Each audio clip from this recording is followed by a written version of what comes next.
ரதி ஒரு பேஷண்ட்ட செக் பண்ணி பார்த்துட்டு அவங்க பொண்ணுகிட்ட என்னாச்சுன்னு கேக்குறாங்க. அவங்களும் ஒரு வருஷமா எங்க அம்மாவுக்கு பிரீத்திங் ப்ராப்ளம் இருக்கு. நிறைய டாக்டர்ஸ பார்த்துட்டோம். எல்லாரும் கை விரிச்சுட்டாங்க. எனக்கு தெரிஞ்ச டாக்டர் ஒருத்தவங்க தான் உங்கள போய் பார்க்க சொன்னாங்கன்னு சொல்ல, ரதியும் சரின்னு ரிப்போர்ட் வாங்கி பார்த்துட்டு இமிடியேட்டா சர்ஜரி பண்ணணும். ஆனா லாஸ்ட் 3 மாசம் ரிப்போர்ட் மிஸ் ஆகுதுன்னு கேட்க, அவசரத்துல மறந்துட்டேன் மேம். நான் எப்படியாவது கொண்டு வர பார்க்கறேன்னு தயக்கத்தோட சொல்றாங்க. கேன்டீன்ல நம்ம பசங்க உட்காந்து பேசிக்கிட்டு இருக்கும்போது தேஜு வந்து ரீனாவை எங்கன்னு கேக்குறா.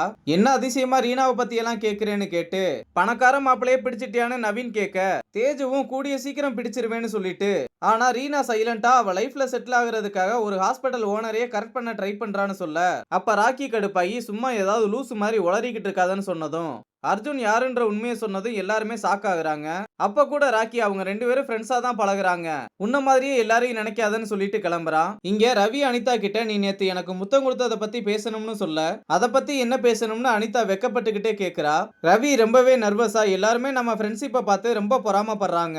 ஆனா ஃப்ரெண்ட்ஷிப்ல இருக்க ஃப்ரீடம் ரிலேஷன்ஷிப்ல இருக்காதுன்னு லவ்வே வேணான்ற மாதிரி பேசிக்கிட்டு இருக்கான். அனிதாவும் இதை புரிஞ்சுக்கிட்டு ரொம்பவே கஷ்டப்பட்டு, டேய் நீ நேத்து அந்த குழந்தைகிட்ட நடந்துகிட்டதை பார்த்து ஃப்ரெண்ட்லியா தான் கிஸ் பண்ணேன்னு சொல்லி சமாளிக்கிறா. ரவியும் அனிதாவை கட்டி பிடிச்சு கடைசி வரைக்கும் நீ எனக்கு ஒரு ஃப்ரெண்டா வேணும்னு சொல்ல அனிதா ரொம்பவே கஷ்டப்படுறா. இங்க ரதி நம்ம பசங்க கிட்ட மார்னிங் பார்த்த கேஸோட ரிப்போர்ட்டை கொடுத்து, யாரோட டயக்னசிஸ் என்னோட டயக்னசிஸ்க்கு ஈக்குவலா இருக்கோ அவங்க என் கூட சேர்ந்து அசிஸ்ட் பண்ணலாம்னு சொல்றாங்க.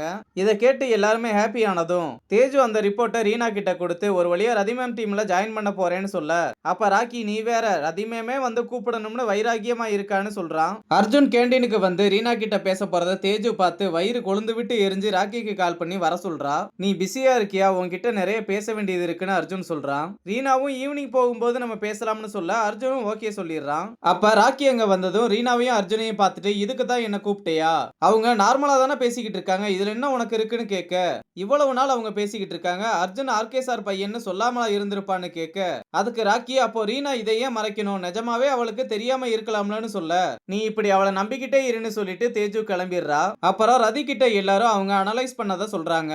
அப்ப ரீனா அவ அனலைஸ் பண்ணதை சொல்லிட்டு லாஸ்ட் 2 மந்த்துக்கான ரிப்போர்ட் இல்லாம இதை எப்படி பண்றதுன்னு கேட்க, தேஜு இல்லாத ரிப்போர்ட்ஸுக்கு வெயிட் பண்றதுக்கு பதிலா இப்ப இருக்கதை வச்சு என்ன பண்ணலாம்னு எக்ஸ்பிளைன் பண்ண, ரதி எல்லாத்தையுமே கேட்டுட்டு தேஜுவையும் ராக்கியையும் செலக்ட் பண்றாங்க. அப்ப ரீனா அவ இல்லாததை ஏத்துக்க முடியாம சிடிபி பார்க்காம எப்படின்னு கேட்கும்போது, அருணா வந்து அந்த பேஷண்ட்டுக்கு ரொம்ப முடியல, ஆனா அவங்க இன்னும் அந்த ரிப்போர்ட்ஸை கொண்டு வரவே இல்லைன்னு சொல்ல, ரீனா ஒரு தடவை சிடிபியாவது எடுத்து பாருங்கன்னு எவ்வளவோ சொல்ல, ரதி எதையுமே கேட்காம தேஜுவையும் ராக்கியும் வர சொல்றாங்க. அப்புறம் ரதி லீட் பண்ண எல்லாரும் ஆபரேஷன் பண்ண ஸ்டார்ட் பண்றாங்க.